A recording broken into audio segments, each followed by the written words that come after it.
Olá, eu sou o Levi. Muito bom estar aqui com vocês. Graça, paz e bem da parte de Jesus de Nazaré sejam com todos nós. E a oportunidade que temos de poder conversar um pouco sobre assuntos importantes. Toda vez que venho aqui fico muito feliz e muito contente. Sou muito abençoado pelo exemplo, pela perseverança e o testemunho de vocês. Isso para mim é fundamental. E saibam que é exatamente com essa pegada, com a pegada exata do Celebrando no Só por Hoje, que eu digo que só por hoje é muita coisa. Eu costumo dizer que, no meu caso, é só por agora. Só por hoje demora muito. Então, só por agora é que eu caminho um passo de cada vez nas minhas lutas, na busca de recuperação em tantas outras coisas que tenho buscado já há anos, com a ajuda do Espírito Santo, da comunidade de fé e de pessoas especiais, amizades espirituais que me ajudam e ajudam muito. E hoje, quando a Roseni me disse que eu deveria estar com vocês aqui, e com prazer aceitei prontamente, eu trouxe um tema que tinha até uma imagem que já deveria estar ali, mas eu não sei se colocaram, que o tema é Domadores de Dragões. Então eu vou querer conversar um pouco com vocês sobre isso, ok? Eu falava para os meus filhos, isso aqui ainda vai dar errado, isso aqui.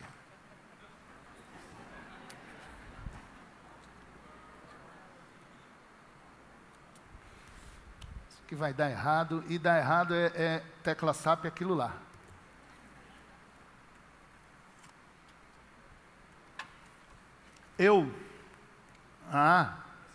Sim. Mas, pronto. Ó, cuidado aí, porque senão dá errado agora.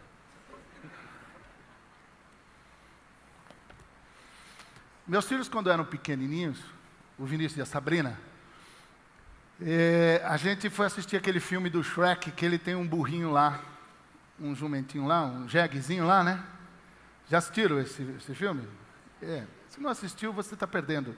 E quando você tem criança pequena, você assiste um monte de filme bacana que termina... você termina curtindo. O problema é quando você fica repetindo, às vezes, o mesmo desenho, quando eles são muito pequenininhos. E eu me lembro que o Vinícius ficou muito assustado com o dragão, que se apaixonou pelo jumento lá. Dragão, dragoa, sei lá o que era aquilo ali, que se apaixonou pelo jumento. Eu lembro que ele ficou bastante assustado. E o Vinícius, naquela época, obviamente, ele falava com a sua voz, o seu jeitão de falar de dragão, ele falava gagão, gagão. E eu, evidentemente, comecei a falar para eles que eu tinha um gagão de estimação. E o Vinícius lembra até hoje um dia que ele levantou, saindo do quarto dele, assustado, que tinha tido um pesadelo. E ele me viu na sala, lá de madrugada, que ele estava indo para a cama para poder deitar ao meu lado, e ele me viu na sala, de madrugada, sentado, falando algumas coisas. Ele era pequenininho, bem pequenininho. Aí ele chegou para mim e falou assim: pai, o que você está fazendo? Eu falei assim: eu estou aqui falando com o gagão. Aí ele: quê? Eu estou falando com o gagão. Porque o gagão, papai tem um gagão que ele fica conversando. Durante muito tempo o Vinícius, ele ficava confundindo o gagão com Jesus. Porque eu vivia conversando com o gagão e eu era até de uma certa maneira, até meio amistoso no meu bate-papo com o gagão. E quando eu falava do gagão, eu falava de uma maneira muito amistosa. Evidentemente que com o tempo eles foram começando a perceber que eu estava tirando onda mesmo, que gagão não existe, o tempo foi passando e eles então aprenderam que dragões, eles não existem. Uma bobagem essa, porque dragão existe. Existe. E eu insisto com eles que o meu gagão não me larga. Nós mudamos de Santo André, e um dia eles já estavam grandinhos. Pai, não vem enrolar não com esse papo de que gagão existe. Teve uma madrugada, eles aí já em outra situação, em outra ocasião, em outro momento, em outra circunstância, eles chegam de madrugada, eu estou lá na sala, aí eles falam assim: vai falar que estava falando com o gagão. Eu falei assim: exatamente, ele se escondeu agora, na hora que você entrou, e ele desceu aí da janela. Você sabe que esse negócio de dragão é exatamente isso que eu queria falar com vocês, sobre o que é isso, o que significa, qual o símbolo, o que a gente poderia aprender sobre isso. Pastor, o senhor está ficando louco, porque na Bíblia não tem nada de dragão. Ah, é? Não tem? Então vamos lá, abra a sua Bíblia se você puder, lá no livro de Apocalipse, para a gente poder estar lendo alguma coisa rapidinha sobre dragões. Apocalipse 12, tem um dragão lá. Apocalipse 12. Eu vou ler na linguagem contemporânea da Bíblia a Mensagem. Você acompanha aí, às vezes pode ter um pouquinho de diferença, mas você vai acompanhando aí que não vai ter problema nenhum. Apocalipse 12. Olha lá. Um grande sinal apareceu no céu. A mulher, vestida como a luz do sol, estava na lua, coroada com 12 estrelas. Ela estava dando à luz a um filho e gritava com dores do parto. Em seguida, outro sinal, junto com o primeiro, um imenso e furioso dragão. Um imenso e furioso dragão. Tinha 7 cabeças e 10 chifres, com uma coroa em cada cabeça. Com um golpe da cauda, ele derrubou 1/3 das estrelas do céu e as lançou na terra. O dragão agachou-se diante da mulher, em trabalho de parto, pronto para devorar o filho assim que nascesse. A mulher deu à luz a um filho, e ele governará as nações com cetro de ferro. O filho foi tomado e posto em segurança na presença de Deus, sobre o seu trono. A mulher fugiu para o deserto, para um lugar seguro que Deus preparou para ela, com todo o conforto, por 1260 dias. Apocalipse é um livro estranhíssimo, não precisa ficar assustado não.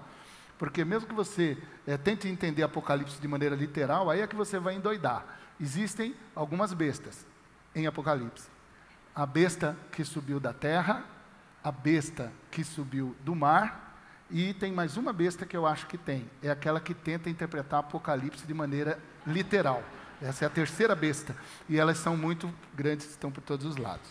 Houve uma guerra no céu. Miguel e seus anjos, porque para brigar com o dragão tem que contar com anjo. E anjão. Miguel é anjão. Biblicamente e teologicamente, eu quando vou ensinar sobre anjos, eu digo assim, a divisão de anjos na Bíblia é assim, anjinho, anjo, anjaço. É sempre assim, pelo menos essa três hierarquia. O Miguel é anjaço, ok? Então houve uma guerra no céu, Miguel e seus anjos lutaram contra o dragão e seus anjos revidaram, mas eles não eram páreo para Miguel, e o pau comeu, e não sei o que, o dragão, aí vem uma revelação. Esse dragão é a antiga serpente, que foi chamada de Diabo e Satanás, e que liderou o extravio de toda a terra, e foi expulso, e todos os anjos também, que estavam com ele, a turminha que foi com ele, e foram lançados na terra. E aí depois vem alguns relatos falando sobre essa figura desse dragão. Lá no capítulo 20, dá uma olhada agora lá em 20 de Apocalipse, você vai encontrar uma outra referência. Agora já no fim de todas as coisas, você vai encontrar de novo o papo aqui do dragão, no capítulo 20, certo? Ou seja, a gente vai descobrir que ele fica preso, mas também a gente vai descobrir que ele vai dançar definitivamente. Mas isso só no fim de tudo. Então não adianta muito querer ficar esperando que esse dragão aqui, ele se acabe antes da hora, porque não é isso não. Ele vai ainda só no final de todas as coisas, na consumação da história e de todos os tempos, ok? Capítulo 20, olha só o que diz. Vi um anjo descendo do céu, ele tinha a chave do abismo e uma corrente imensa. Ele prendeu o dragão, a antiga serpente, o próprio diabo, Satanás em pessoa, acorrentou-o por 1000 anos, e o abismo foi lacrado. Por 1000 anos, ficou um tempo preso lá, não sei o que, Aí depois ele é solto de novo, ok? Mas dê uma olhada lá no finalzinho, o que acontece do versículo. Quando você olha aí a partir do versículo 20, não, do versículo 15 já dá. Aí olha só, alguns livros foram abertos e depois um outro livro, o livro da vida.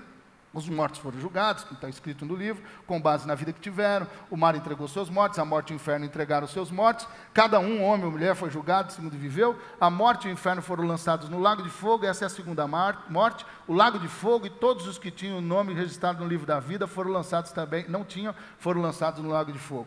Se você olhar o versículo 10 do capítulo 20, você vê lá, ó, o diabo que os enganou será lançado no lago de fogo e enxofre e fará companhia à besta e o falso profeta, e os três sofrerão tormentos eternos para o resto da eternidade, eternidade, eternidade. Ok? Então aqui está falando exatamente sobre quando é que essa parada vai acontecer.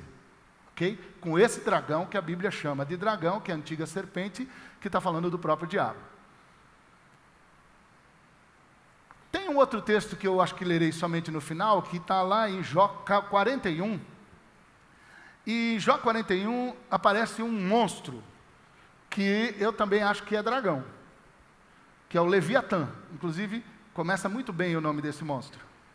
É o Leviatã, é um monstro. E ele é um dragão. E depois eu vou ler com você para você ver que de fato esse cara é dragão. Ele é gagão. Ele é dragão. Esse negócio de dragões, eles é um negócio interessantíssimo. Por quê? Porque o dragão, ele é símbolo, ele tem símbolos, ele tem significados, ele apresenta vários mitos em muitas culturas, das culturas as mais remotas. A figura do dragão aparece em muitas culturas e muitos povos, dos mais antigos e dos mais remotos, em toda a face da terra.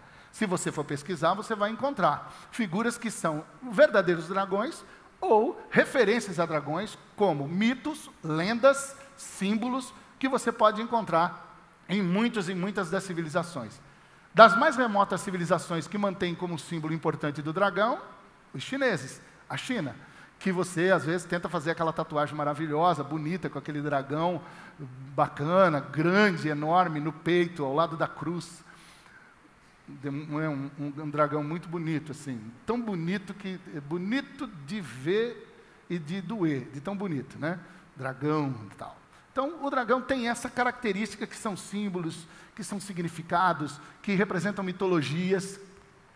E quando a gente pensa em dragão, pensa nos dragões, a gente não tem como fugir das mistificações que envolvem essa figura do dragão.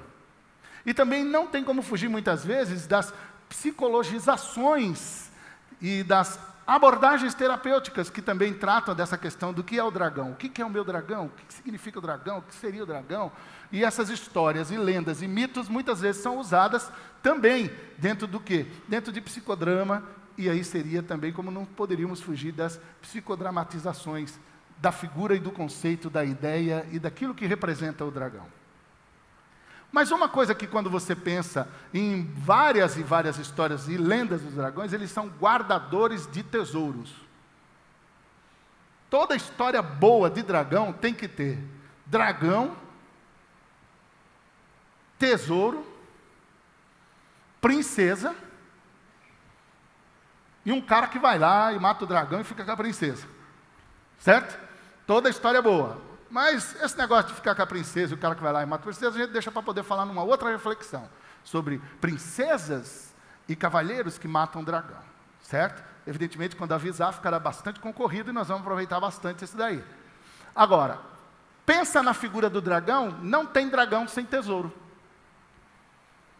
Sempre tem tesouro, e tesouro do bom, tesouro daquele fascinante, daquele extraordinário.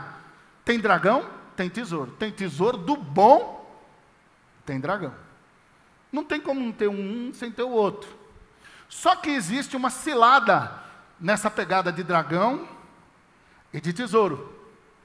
E essa cilada, ela é interessante porque você encontra em duas coisas, dois textos extraordinários. Um, do C.S. Lewis, Crônica de Nárnia.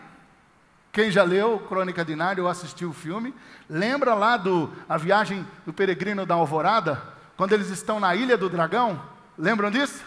Eu lembro. Se você não assistiu, tem que assistir. Aliás, sai daqui hoje para assistir, que vale a pena prestar atenção exatamente nesse episódio. O Eustáquio, que é sangue ruim, certo? Que o Eustáquio é um sangue ruim. Eu ia usar um outro adjetivo agora, evitarei. Sangue ruim, o menino, sangue ruim, Eustáquio. E aí tem uma hora que ele pega e ele se deita em cima do tesouro do dragão. E aí o que termina acontecendo? Ele, quando acorda, ele está virado o quê? Virou um dragão. E aí o C.S. Lewis escreve o seguinte: ao dormir sobre o tesouro de um dragão, com pensamentos gananciosos, bem Eustáquio mesmo, ao dormir sobre o tesouro de um dragão, com pensamentos gananciosos, típicos de um dragão, ele próprio acabará se transformando em dragão. Então esse negócio de dragão é complicado, porque quando você menos imagina, tu já virou um dragão. É delicado esse detalhe, é sutil. Um outro negócio interessante, um outro camarada que eu quero chamar para a gente poder prestar atenção, olha que bonitinho que ficou isso aí, tá vendo? Eu peguei um dragão mais style, né? Neon style, dragão de boate.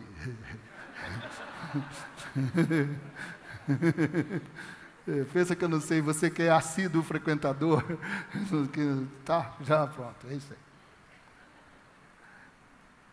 O que eu estava falando? Chamar um outro cara aqui, para você ver que fica viajando. Mas... um outro cara, que é o Nietzsche. O Nietzsche, ele fala um negócio bastante interessante, que tem a ver com essa coisa do quê? Da figura do dragão e do tesouro, e o quanto isso é perigoso, o quanto isso é sedutor, o quanto isso pode nos pegar, sem que a gente perceba. O Nietzsche diz assim: aquele que luta com monstros deve acautelar-se para não se tornar também um monstro. Aquele que luta com dragão tem que tomar cuidado do jeito que luta e a forma como luta, porque você vai terminar se transformando num dragão. E o Nietzsche continua: quando se olha muito tempo para um abismo, o abismo também olha para você. Assustadora essa frase, né? Essa coisa assustadora. Isso é sério, isso é verdadeiro, isso é impressionante. Por quê? Porque tem uma cilada nesse negócio da luta com o dragão e dos tesouros que ele esconde, que são tesouros sedutores, que são tesouros que mexem com coisas que estão dentro de nós. Por quê? Porque são ímãs para as nossas paixões. Eu e você, todos nós, somos seres desejantes. Somos seres cobiçosos. Aí você fala assim: quando é que foi que eu me tornei? Não, tu já nasceu assim. Sinto muito, alguém tinha que dar essa notícia para você. Se sou eu que tenho que falar isso para você, já mandei. Papo reto. Nós somos todos seres cobiçosos, seres desejantes. É isso que eu sou, é isso que você é. A gente já nasce assim. A gente já nasce desejando. Nós somos seres desejantes. E Deus nos fez assim. Seres capazes de desejar profundamente. Só que aí, virou uma chave. E essa chave lascou tudo. E aí os nossos desejos se distorceram, que os teólogos chamam de concupiscência. Um palavrão. Que nada mais é do que esses desejos que ficaram distorcidos e contaminaram profundamente a nossa vida, a nossa existência, fazendo com que a nossa vida vá de mal a pior. E a gente se enrole pra caramba no meio dessa jornada. E quando eu percebo que o tesouro do dragão e a luta contra o dragão é um negócio tão sério que tem a ver comigo e tem a ver com você, mas principalmente o tesouro, é uma espécie de imã. Um imã para as nossas paixões. E as minhas paixões e as suas paixões, e aqui é mais Aristóteles e depois Tomás de Aquino que vem e faz o ajuste desse enquadramento, essas paixões, as minhas e suas, elas são ambivalentes. Existem ambivalências nas nossas paixões. Por exemplo, a gente tem dentro de nós prazer e dor. São os movimentos da alma, entendeu? Prazer e dor, ambivalência. Prazer, dor. Amor, ódio. Tudo misturado, a gente não consegue separar. Amor, ódio. Tudo dentro de nós. Desejo, fuga. São os movimentos da alma. Audácia, temor. Esperança, desespero. Aí tem uma que fica sozinha. Sabe qual é? Ira. Esses são os movimentos da alma humana. O ser humano é assim. Aristóteles pensou nisso.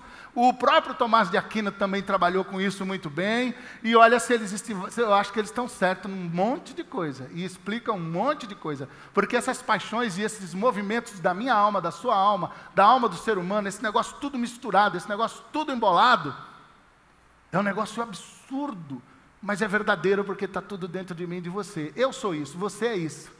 Essa mistura de prazer, dor, amor, ódio, desejo, fuga, audácia, temor, esperança, desespero, ira.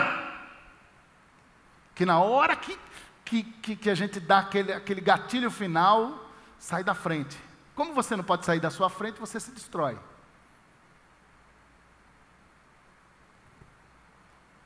Então esses tesouros são ímãs para os movimentos da nossa alma, da minha alma, da sua alma. Essa luta contra o dragão pode ser um negócio fatal, porque enquanto eu estou lutando com ele, dependendo do jeito que eu lutar, se eu vacilar, pronto, já virei dragão. Se eu ficar olhando demais esse abismo, eu vou me hipnotizar pelo abismo, de repente. Até para olhar para o abismo, tem que saber como olhar para o abismo, porque daqui a pouco, sem perceber, o abismo já está me olhando. E já me engoliu. Então, de fato, é muito sutil, esse negócio é sério. E essas paixões, esses impulsos da alma, esses movimentos da alma, é daí onde se originam o quê? Os diversos pecados. E aí, tem um camarada chamado Cassiano e o Gregório Magno, que foi aquele que sistematizou aquela história dos 7 pecados capitais. Já ouviu falar disso de alguma maneira, né? É daí onde você percebe que nesses movimentos, desses impulsos de alma, quando a gente perde o controle completamente, então a gente vai para essa realidade desses pecados, desses diversos pecados. E aí a gente vai aprender que paixão, impulso de alma, esses impulsos da alma, essas paixões, esses movimentos da alma humana, com essas ambivalências que eu acabei de falar para você, se a gente não tem o controle da razão, se não está controlado pela razão, se não está controlado pela lucidez, paixão sem razão é igual a pecados e vícios. Embola nisso. Paixão sem razão, paixão sem lucidez, termina me levando aos pecados e o que? Aos vícios. E aí eu me envolvo nessa desgraçaiada do pecado, porque segundo a Bíblia e segundo a doutrina cristã, nós somos seres que já nascemos em pecado, portanto isso faz parte da natureza humana, seres pecadores, ok? Somos uma fábrica de fazer pecado. E dessa fábrica de fazer pecado, o que a gente faz? A gente peca.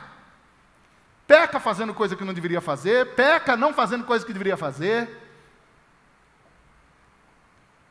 Mas peca antes de fazer, com as intenções de dentro do coração, porque Jesus ensinou que é de dentro do coração que surge tudo que é coisa trancarada, errada dos nossos pecados. E Paulo, ele deixa muito claro quando ele diz assim: miserável homem que sou, quem me livrará do corpo dessa morte? Porque isso faz parte exatamente do quê? Da minha estrutura, porque eu sou uma máquina de fazer pecado. Eu e você. O dia que a gente descobre e entende isso, isso já é um caminho fantástico para a nossa própria libertação, seja lá do que for.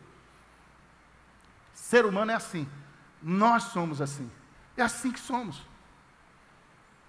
E aí, surgem 3 coisas que, segundo os psicólogos, alguns psicólogos dizem que culpa é um dragão. Não só culpa, mas o medo é um dragão. E a angústia é um dragão. Então esses seriam os dragões. O dragão da culpa, o dragão do medo, o dragão da angústia, que segundo alguns psicólogos atormentam o nosso inconsciente. E aí é com psicólogo aí para poder falar mais sobre essas coisas. E nos atormentam. E você que está aqui, vamos ficar só nesses 3 aí. Não precisa se manifestar. O dragão da culpa é terrível e é horroroso. O dragão do medo, horroroso e terrível também. O dragão da angústia, que é um negócio que você não consegue nem dimensionar. Também horroroso, também terrível. Então como é que como que os domadores de dragões reagirão a isso? E eu quero de maneira mais direta aí apontar pelo menos para algumas coisas que eu entendi na minha vida, na minha história de vida. Primeira coisa que eu acho, dragão é para ser enfrentado. Se você não enfrenta o dragão, ele te paralisa. Entendeu? Te paralisa. E você vai ficar adoecido e adoecida. Dragão tem que ser enfrentado. E existem pelo menos duas maneiras de enfrentar um dragão. Como São Jorge. Ou como Santa Marta. Você sabe que São Jorge, ele na verdade, o dragão só aparece lá na Idade Média com uma lenda. Santa Marta também da mesma coisa, do mesmo jeito. São Jorge, extraordinário jovem, de uma família da Capadócia, por isso São Jorge da Capadócia, você lembra daquela série cristã evangélica da Globo, que você assistiu, não perdeu nenhuma? É verdade. Jorge era da Capadócia.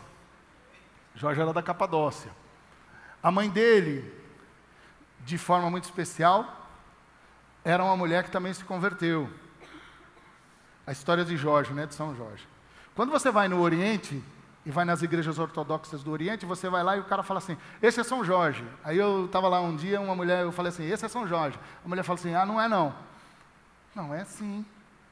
É São Jorge, sim. Ela falou assim, não é não, pastor. Eu falei assim, porque tem gente que é assim, tem gente que quer saber as coisas, né? Eu falei assim, não, é São Jorge. Ela falou assim, não, pastor, o senhor é evangélico, não sabe o que está falando. Eu falei assim, irmã, eu estou falando, é São Jorge, conheço São Jorge. Sou Corinthians. É São Jorge, pô. Cadê o dragão? Aí, tá vendo? Na igreja ortodoxa não tem dragão, porque aqueles afrescos extraordinários que estão naquelas igrejas antigas, elas são extraordinárias, mostram Jorge, que é o santo. Portanto, aquele que foi capitão do exército romano, depois virou tribuno, um camarada que de forma extraordinária se converte, o pai dele tinha morrido, também era do exército romano, então aí ele se transforma num grande soldado romano, tribuno romano, com grandes prêmios e medalhas e reconhecimentos pelo imperador, até que chega uma hora que o imperador vira e fala assim, começa a perseguir os cristãos de maneira terrível, e Jorge, ele olha o jeito que o imperador estava ali, perseguindo os cristãos, aquilo ali toca o coração dele como cristão, e ele era um cara tão sério que ele fazia parte do conselho de César, e no momento em que aquilo começa a acontecer, Jorge começa a se revoltar, começa a se posicionar e dizer, isso não está certo, não pode fazer assim. E quando ele se posiciona nisso, já sabe o que aconteceu, não é? Foi preso, começou a passar por muitas torturas, e enquanto toda vez que o imperador vinha e tentava falar com ele para ele poder mudar de ideia, ele falou assim, não, Jesus Cristo é o meu Senhor. E tem mais, aí foi o dia fatal. Ele no meio do conselho do imperador César, ele disse assim, e Roma precisa se converter a Jesus de Nazaré, porque Roma só vai mudar quando Jesus for o Senhor de Roma. Aí pronto, o César falou, chegou, já deu, e aí foi e arrancou a cabeça do São Jorge, e assim ele morre. Essa é a história do São Jorge, tá? Bonita, né? Santa Marta, Marta de Maria, de irmã de Lázaro, que o dragão só aparece também numa lenda lá na Idade Média, que conta a lenda de que ela foi andando num determinado lugar, numa região que até hoje o dragão tem uma festa lá, não sei o quê, por causa da Santa Marta, e diz que ela chegou numa cidade, e nessa cidade tinha um dragão que estava comendo homens, destruindo tudo. Aí Santa Marta vai para dentro da mata, atrás do quê? Santa Marta vai para dentro da mata, atrás de quem? Do dragão. Ela encontra o dragão, e Marta faz de um jeito diferente. O Jorge, o dragão do Jorge, quando ele vai salvar a princesa para salvar uma cidade, o Jorge fica lá brigando, por isso que está o tempo todo com aquela lança ali, né? E ele enfia aqui, no lugar aqui do dragão para matar. Então tá, a imagem que ficou congelada do Jorge é uma imagem dele lutando com o dragão, certo? Mas se você for pesquisar no Google, e quem é católico aqui sabe do que eu estou falando,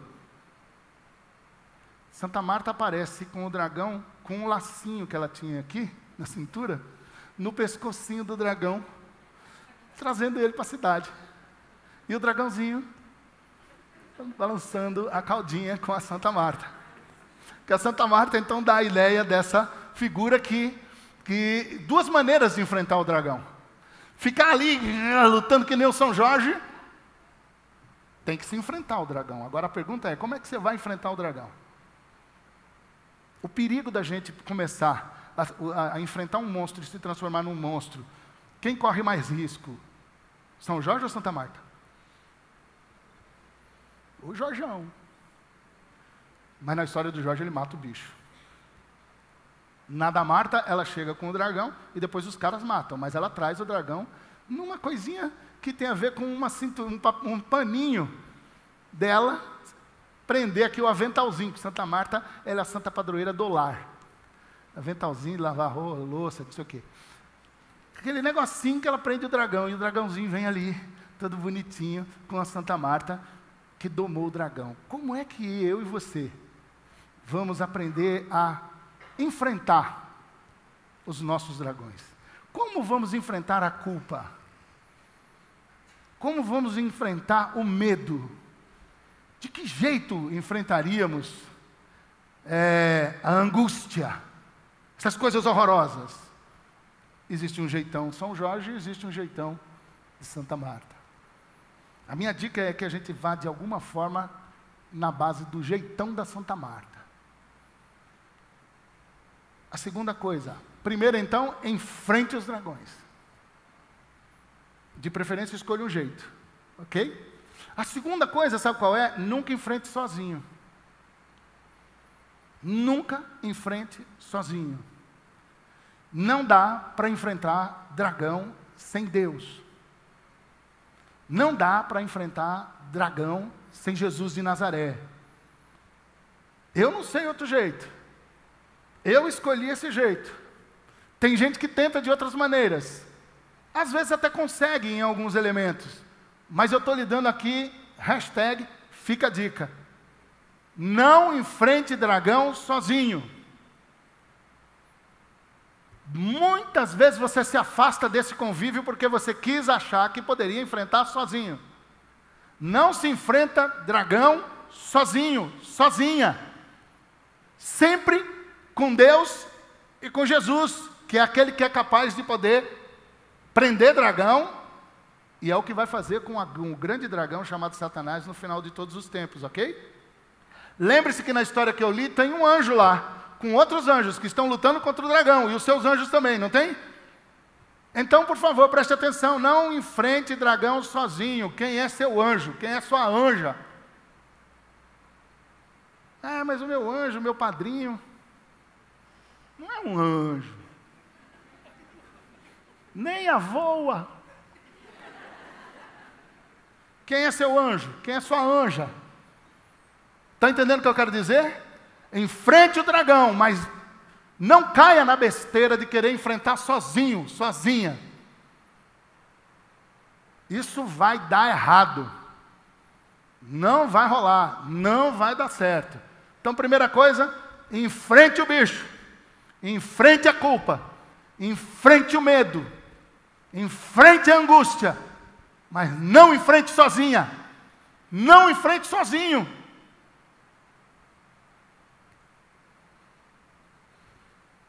Terceira coisa. Os domadores de dragões, eles descobrem onde os dragões se escondem. Estão com medo de eu dar um bicudo aqui? Tem gente que já postou a hora de eu dar o chute, né? Tem domadores de dragões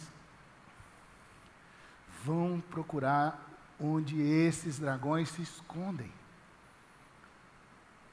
Quais são os esconderijos desses dragões? Onde é que essa culpa tem se escondido? Em que fato histórico essa culpa tem se escondido? Em que momento, em que pessoa, em que lugar esse medo tem se escondido? Onde é que essa angústia, esse dragão angústia, se esconde? Esse esconderijo tem nome? Esse esconderijo é uma pessoa? Esse esconderijo é alguma coisa que você fez? Esse esconderijo é alguma coisa que fizeram contra você? Onde é que os domadores de dragões vão sim procurar onde esses bichos se escondem? E muitas vezes a gente, sem perceber, termina descobrindo que o maior esconderijo de dragão, quem é? Eu mesmo. Ele se esconde em mim. Se esconde dentro de mim. Domadores de dragões, eles vão fundo, eles vão pedir ajuda. Aí tem a máxima de Santo Agostinho de Hipona: conhece-te, aceita-te, supera-te. E aí é o autoconhecimento, a busca do autoconhecimento. Blaise Pascal disse: conhecimento de Deus sem autoconhecimento leva à presunção.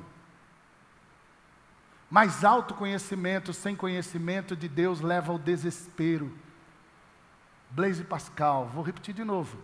Conhecimento de Deus sem autoconhecimento leva à presunção. Tem muita gente que sabe muito, mas não sabe nada de si, não sabe nada dos seus dragões, não sabe nada das suas culpas, não sabe nada porque nunca enfrentou. Aliás, foge na sua busca de conhecimento e de informações e de ser uau.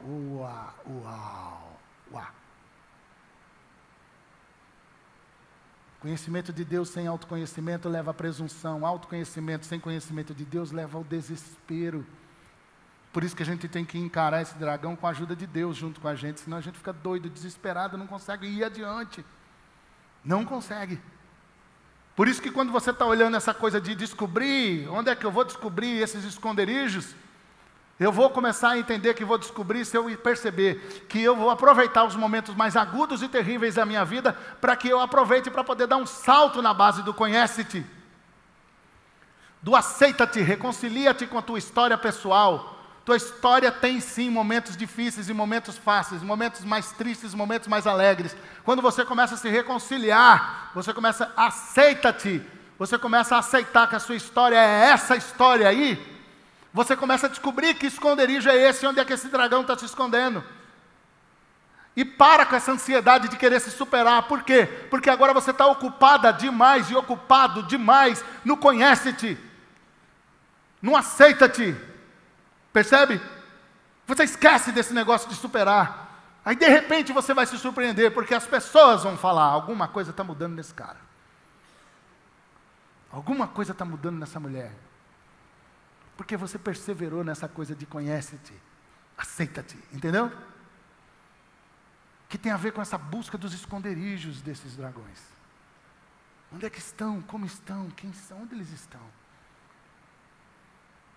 Os domadores de dragões, é o óbvio, domam os dragões. Dão a de Santa Marta. E domar os dragões significa conversar com eles. Pai, você está conversando com quem? Com o gagão. Converse mais com a sua culpa.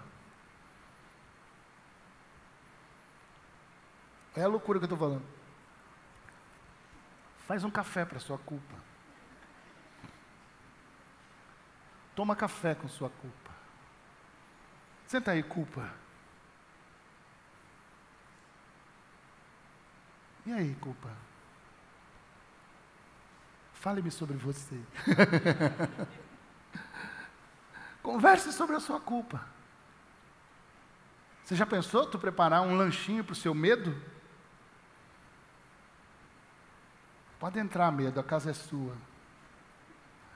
Tá louco. Medo bom já diz o quê? Mas estou aqui faz tempo.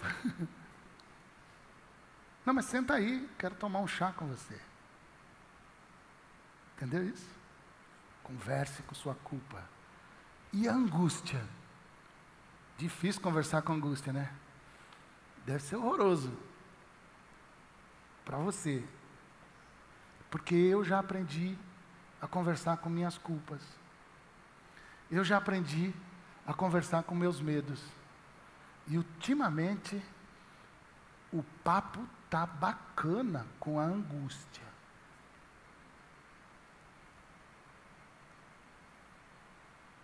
Não se doma o dragão se não chegar nele e tentar travar esse diálogo capaz da gente poder descobrir exatamente que culpa é essa, que medo é esse, o que é isso.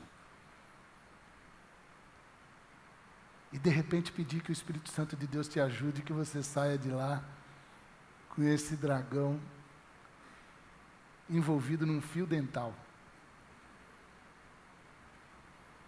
Fio dental, agora forcei, né? Que é bem frágilzinho, né? Alguns fios dentais. E para terminar, aqui nessa nosso papo e conversa, entenda de uma vez por todas que Deus quer, é uma coisa que você e Deus é que vão fazer juntos, certo? Deus espera que você dome o seu dragão. Mas, prender o dragão, que nem Deus vai prender lá em Apocalipse, quem é que prende? Deus. Acabar com o dragão, quem é que acaba? Deus. No final do capítulo 12 de Apocalipse, no começo do capítulo 13, tem uma frase que para mim, ela é impressionante e assustadora. Sabe qual é? O dragão estava em pé na praia.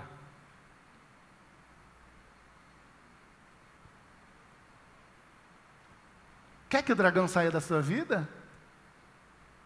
Morra. Só quando a gente morrer, é que pelo menos para a gente não vai ficar mais vendo esse desgraçado. Mas enquanto a gente estiver vivo, ele vai estar na ponta da praia, olhando para você, na sua tempestade, se afogando no meio do mar lá.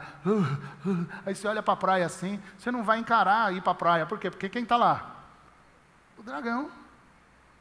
E aí tu fica com medo, se afogando, e o dragão está lá, com a camiseta em inglês. Vem em mim.